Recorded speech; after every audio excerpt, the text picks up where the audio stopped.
మాయమైపోతున్నాడమ్మా మనిషి అన్నవాడు. భార్య నిప్పంటించుకుంటే దగ్గరుండి వీడియో తీసిన భర్త.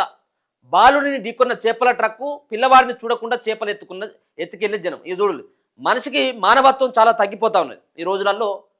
పక్కవాడికి సాయం చేసేటువంటి గుణం ఉండట్లేదు. పక్కవాడికి పక్కకు పెట్టండి, మన కన్నవాళ్ళని సైతం కూడా పట్టించుకోలేనటువంటి పరిస్థితుల్లో ఇలా సమాజం అంతా మెదులుతూ ఉన్నది.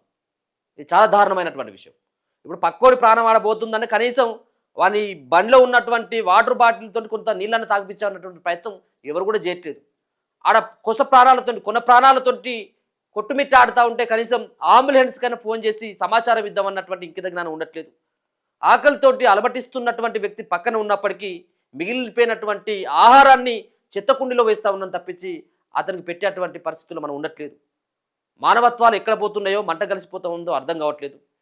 పక్కవాడిని పట్టించుకోవట్లేదు, పగవాడిని అసలు దగ్గర చేసుకునేటువంటి ప్రయత్నం చేయట్లేదు. ఎవరిని కూడా ఇలా మానవత్వం ఎక్కడ కూడా దర్దాపుగా మానవత్వం ఒకరిద్దరు ఉంటే ఉండొచ్చు, మొత్తానికి మొత్తం అనట్లేదు. కానీ ఇలా మానవత్వం అంతా కూడా ఇలా మాయమైపోతూ ఉన్నది. మాయమైపోతున్నాడమ్మా మనిషి అన్నవాడు. మనిషి అన్నవాడు వాళ్ళు కాదు, మానవత్వమే ఇలా మాయమైపోతూ ఉన్నది. భార్య నిప్పంటించుకుంటే భర్త ఏదైతే అగ్ని సాక్షిగా ప్రమాణం చేసి చివరి వరకు ఒకటిగా ఉంటానని చెప్పేసి ప్రమాణం చేసినటువంటి భర్త అదే నిప్పుకి బలైపోతూ ఉంటే వీడియో తీస్తున్నాడు, కానీ కనీసం ఆ మంటని ఆపేటువంటి ఆ ప్రయత్నం కూడా చేయట్లేదట. ఎంత దుర్మార్గం కదా. ఆత్మహత్య చేసుకునేందుకు భార్య ఒంటిపై డీజిల్ పోసుకున్న ఆ భర్త అడ్డుకోలేదట. ఆపై ఒంటికి నిప్పంటించుకున్న ఆమెను కాపాడేందుకు ప్రయత్నించలేదు. పైపెచ్చు ఆమె బలవన్మరణం వెనుక తన పాత్రేమీ లేదనే సాక్ష్యం సిద్ధం చేసుకునేందుకు ఘటనంతా పక్కనే ఉండి సెల్ ఫోన్లో చక్కగా వీడియో తీసినట. ఎందుకు?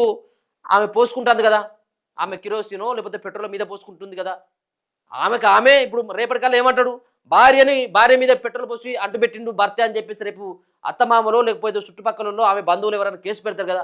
దాన్ని తప్పించుకోవాలంటే వీడు వీడియో తీస్తానన్నట్టు. ఆమె పోసుకొని ఇట్లా నిప్పండించుకుంటా అంటే వీడియో తీస్తానన్నాడు. మరి వద్దని వారించాలి కదా. ఎందుకు? చచ్చిపోని అనేది వీనికి ఉన్నది, మధ్యలో చచ్చిపోనే వీని మనసులో ఉన్నది.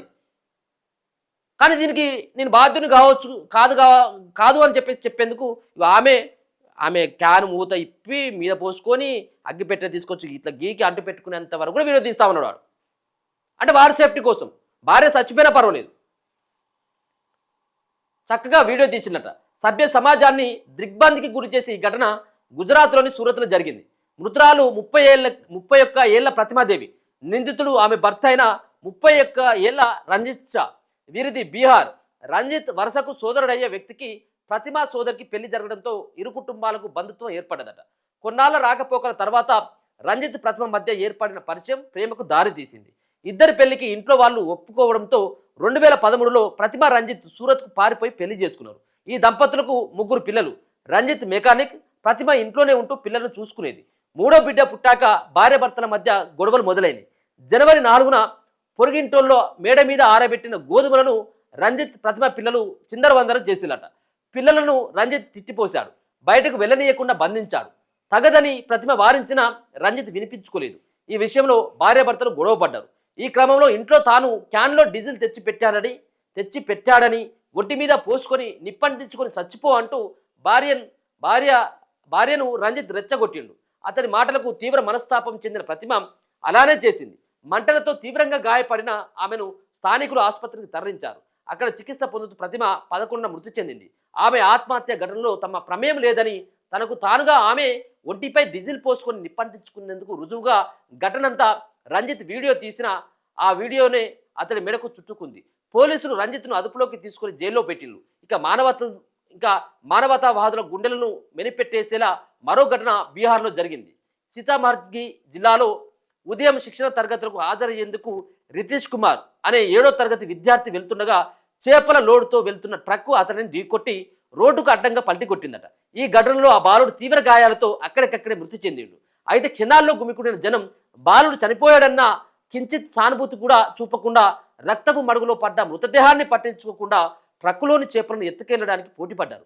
దొరికినన్ని చేపలను సంచిలో వేసుకుని వెళ్ళిపోయిన తప్పించి ఇలా రక్తపు మడుగులో ఉన్నటువంటి వ్యక్తిని, ఆ బాలుడిని కాపాడాలన్నటువంటి ఆ ప్రయత్నం కూడా చేయలేదు. కనీసం అటువైపు కూడా చూడలేదు. చేపల లోడుతో వెళ్ళి బాలుని ఢీకుంటే అది అది అది బోల్తా అది ఆ చేపల కోసం ఎగబడ్డారు తప్పించి ఆ ప్రాణాన్ని కాపాడదామని ఒక్కడు కూడా ముంగట రాలేదు. చూడు ఎంత ఎంత దారుణమో. ఇది ఒకటి రెండు సంఘటనలు ఇవి ఇవి ఇవి బయటికి కనబడతా ఉన్నాయి కావచ్చేమో కానీ ఇటువంటి సంఘటనలు వందలు కనబడతా ఉన్నాయి, వందలు జరుగుతున్నాయి.